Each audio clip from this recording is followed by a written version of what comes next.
دلال الهاشمي اندام سازیا زمانی کردی یا باکر و روجلات سوریه وکو ام دزانن دبن سیستما رژیما بسته ج کفنده زمانی کردی قد خبو هگر لدبستانا با ام وک شاگرد یان وک خوندکار و نکاری با ام زمانی خوی زکماکی با آخرین یان زمانی دایکی بدەستپێکە شۆرەشە ڕۆژئاوای کوردستانی رە ئێدی سازیا زمانی خۆ بەری وێژی 2070 کار و خەباتی نوێ هەبوو لێ ئەمە برنگێکی بەشارتی دەهاتەکردن شخۆ سازیا زمانی کوردی 2070 هاتیە ئاواکردن لە ڕۆژئاوای کوردستانی وەک سازیا زمانی کوردی بدەستپێکە شۆرەشە ڕۆژئاوای کوردستانی رە ئەم بتیب مە دەست پێ کرد شخو دەستپێکێ وەک ئاستایەکەم دەهاتەدان ئەم وەک مامۆستەی دەستپێکێ ئەمە دەستەنجی و مەدەچوو لە ددان خوندەکارێن دەبستانە دەستپێکاویش خۆ هەفتەیە سێ ساعتێن زمان هەبوون مەدەدا هەموو خوندەکارە هێدی هەر کەس تەولی بوو هێدی بوو تشتێکی کۆ پێویستیە مە وەک گەلێ کورد پێ هەبوو ئەم زمانی خۆ ناس بکەن ئەم چاندا خۆ ناس بکەن ئەم خۆ ناس بکەن ژبەر قەدەخەکردنا گۆ ئەم تێدە مەزم بوون قەدەخەکردنا گۆ زمانی کوردی دە تێدە ژیان کرد ئەو بخۆ خەونێک بوو ئەم وەک گەلێ کورد یان گەلێن کوردی ڕۆژئاوای کوردستانی گۆ ئەم کار بن بە زمانی خۆ بئاخەون دەما کەسێک لەسەر سەرێ مرۆڤ بسەکن و ببێژە چێ نابەهۆم زمانی خۆی دایکێ بئاخەون یان نابەهۆم بە تو زمانە بئاخەون ژبلی عەرەبی ئەو قەس باندۆرە دەرونی لمەکرد بوو وەک کەس یان وەک خوێندەکار ئیدی ئەو خەونامە بوو ئەم خەونی هەزارێ ساڵە بوو ڕاستیەک پێشیامە ئیدی بشەڤ و برۆژ مە هەوڵ ددا مە کار و خەبات دکرد داگۆ ئەم بگهێن ڕەوشا گۆ ئانە ئیرۆ ئەم تێدا ئەم بکاربن بە زمانی خۆ بئاخەون ئەم بنویسن ئەم بخوێنن دبستانê me çêbûn peymangehê me çêbûn zanîngehê me çêbûn hemû bi zimanê Kurdî ev gavên dîrokî bûn me bi xewn û xeyalan jî in cexmekarî bû em van tişta jiyan bikin lê ema bû rastiyek em tê de me jiyan kir rastî yanî dema ku piştre qonağa amadayî zanîngehê me û peymangehê me jî 2015 de erê rast bû bar giran bû lê ema me hewl da em karibin wî barî rakin û heta asteke pir baş em gihan armanca xwe em wek saziya zimanê Kurdî li Bakur û Rojhilatê Sûrî ji xwe navendê me asta li hemû bajaran hene dema wê jî piştî nîvroya her kesê got karibe tevlî bibe dikare tevlî bibe ji xwe astên ziman jî asta yekê wek xwendin nîvsandin hin rêzman tê de hey asta dua bêtir berfireh dibe rêzmanê me astasiya ji xwe qonağa herî dawiye xwendin nîvsandin rêzman divê got kesê hersî astê xwe bidawî bike gelekî baş bibe di zimanê Kurdî de ew derfeta komedayê di hemû bajaran de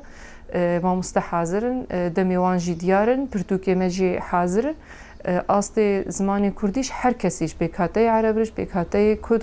pêkhateyê Siryan re bi vê rengî her kes kari zimanê Kurdî bixwîne ev ji bo komîta me fêrkirina zimana yanî dem û cihê wan diyar e her kes kari tevlî bibe ji bo wek kar û xebatên saziya zimanê Kurdî ji xwe beşê lêkolîna gihana astin pir bilind rêzmanê Kurdî pirtûk amadeyê ev sê sal hatî derxistin pirtûka bi İngilîzî Kurdî jî hatî derxistin ferheng çêbûye ana divê qonaxê divê demê de ferhengeke çê dibe ji bo gotinên rêveberî yanî bi Erebî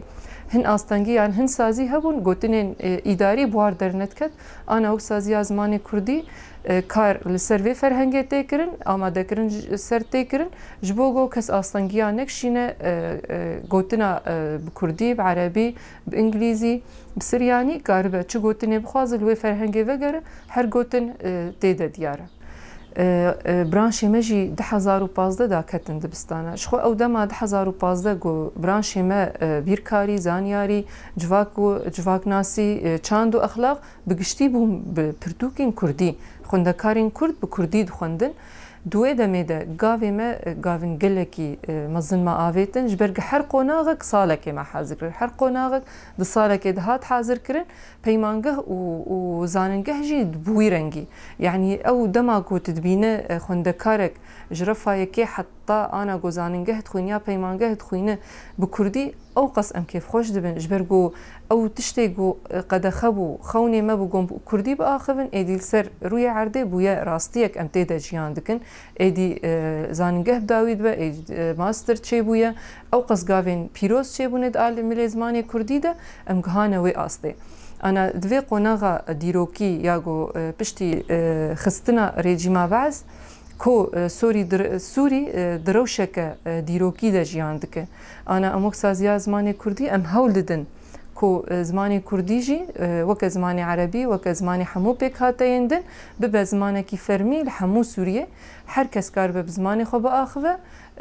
binase, pê jiyan bike, pê bixwîne, pê binivîse, zimanê Kurdî jî bibe zimanekî fermî ji hemû gelên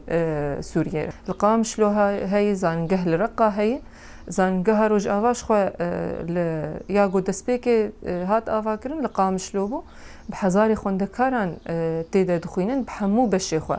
Bi beşê wêjeyê, di beşê zanistî, di beşê textoriyê, bi hemû beşên xwe xwendekar hene. Aynî wilo me çû zanîngeha Şerq jî a ku li Reqa jî ew jî bi hezarê xwendekara tê de mamosteyê ku tê didin di astên pir bilind de tê de didin û a Kobanê jî aynî wilo. Ji xwe derfeta ku zanîngeha Kobanê dayê piştî ku zanîngeh bi dawî dikin, master deriyê masterê jî hatî vekirin, her kes dikare xwendina xwe berdewam bike, bike ji astin pir bilind jî yanî. Bi hezarê xwendekara êdî berê xwe didin zanîngehê me, peymangehê me ku karibin xwendina xwe berdewam bikin. Em wek saziya zimanê Kurdî hêviya me ew e ku her kes hemû gel xwedî li zimanê xwe xwedî çanda xwe derkevin, bi taybet gelê Kurd ji ber dagîrkerî û sîstemên ku li ser hatibû meşandin ew qas qedexe kiribû. Em îro roj xewnê xwe hezarê sala êdî li ser rûyê erdê pêk bînin û em hewl bidin em xwedî li zimanê xwe, li çanda xwe, li dîroka xwe, li nasnameya xwe derkev. Dema ku ez dibêjim nasname tê wateya ku ez bi zimanê xwe biaxivim.